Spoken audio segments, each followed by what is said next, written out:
morning, guys. I just realised I tried doing this video before and I realised I got to about 5 minutes and I not pressed record. So I'm doing it again because that's how I roll. It is a Sunday, guys. Please let me off. So what's come out last night? So last night, guys, Penny Mordaunt, who is a British MP, she's come out and she said that the UK needs an Israeli-style defence system to protect the UK from incoming missile attacks. So let me just read you the article, guys, quickly.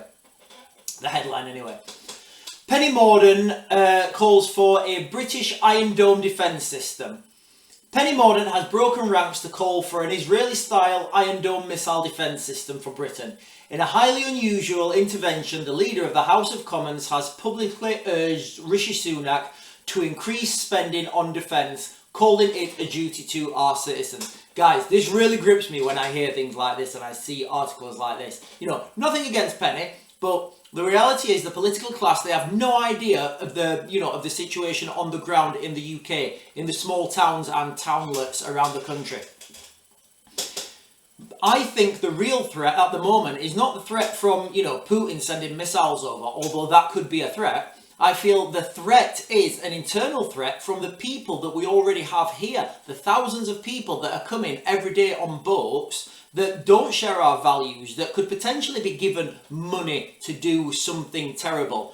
I don't know, guys. Tell me what you think in the comments. But is it beyond the realms of possibility that with these boats that are coming, and they're coming every day now, these boats, could some of these boats be harbouring people who have, malice for the UK? Could somebody have paid people to come over here as, as refugees, asylum seekers, whatever, however you want to bracket them, and then just wait here and then be called upon to do something bad? Maybe tell me what you think, guys. Am I totally wrong? Am I totally out there? Am I being too cynical? Also, with that, we have huge gun controls here in the UK, but again, is it beyond the realms of possibility that with these boats that are coming over, some are getting through without any contact from the RNLI? And if so, would it be possible for those people, as they're coming over on the boats, just to have a big bag of guns trailing behind the boat in the water, waterproofed, and then if the RNLI come out, they just let the guns go and they sink to the bottom? Or, if the RNLI don't come and they get through unimpeded, they come through and they've got that cash with them. Let me know what you think in the comments, guys. Is that, or am I just being crazy? Am I being too cynical?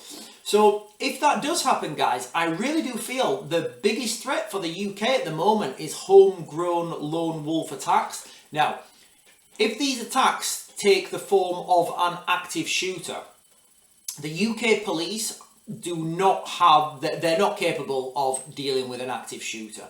First of all, anybody who's dealt with the police, first of all, their first responsibility would be to cordon that area off, to put a perimeter around, to try and stop that from these guys from getting out.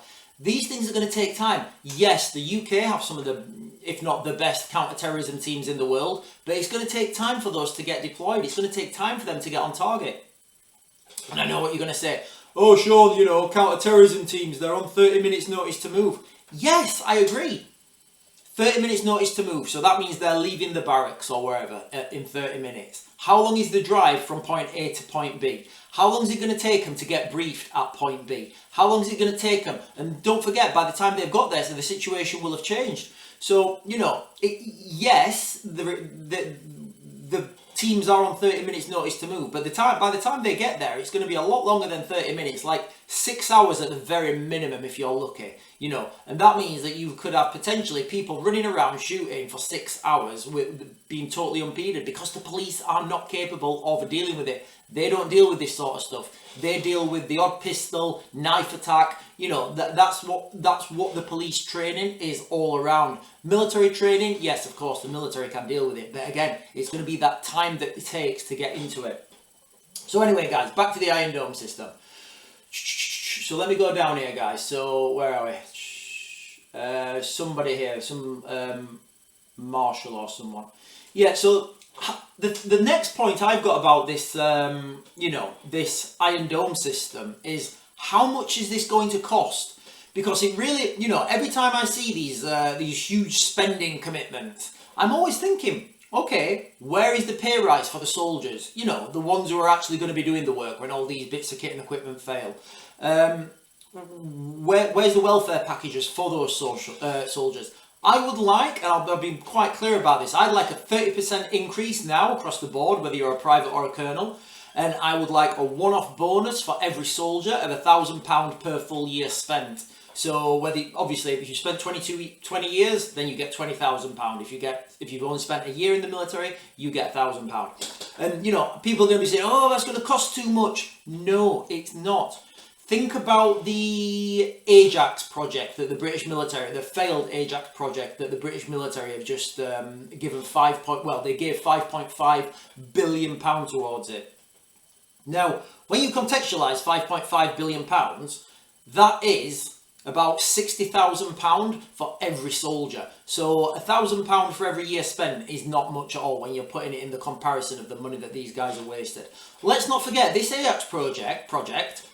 When they released their prototype after being given £5.5 billion, the prototype was so bad, the soldiers that used it burst their eardrums and they had to get kicked out of the army. Guys, it's terrible. If you know any soldiers or any serving MOD, ask them. Say, hey mate, would you rather have £60,000 or no eardrums? And I think you'll know what the answer is. So we need a real substantial pay rise for our armed forces. You know, we need bonuses and we need to pay them right.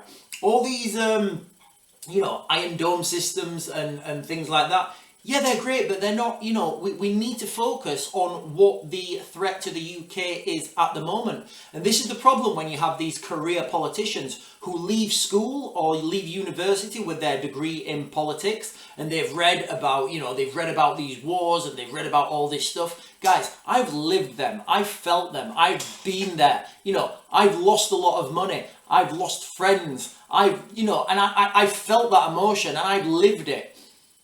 You can't tell me what's written in a book means more than what I've experienced in my life. But that's the situation we've got at the moment, guys. We have people leaving straight from school, going into politics, and then going up through the ranks. And they've got no concept of reality of what's really happening on the streets of the UK and how people feel. Tell me, do you feel safe? And if you feel safe in the UK, if you feel unsafe in the UK, is that because you're worried about the Russians coming over the border, or are you worried about mass migration? Let me know what you think in the comments, guys, okay? I'm not saying that Russia isn't a threat. What I'm saying is we need to deal with the main threat in the UK. The main threat in Eastern Europe is the Russians. But what is the main threat in the UK to us? Tell me what you think in the comments, guys, and have a great day.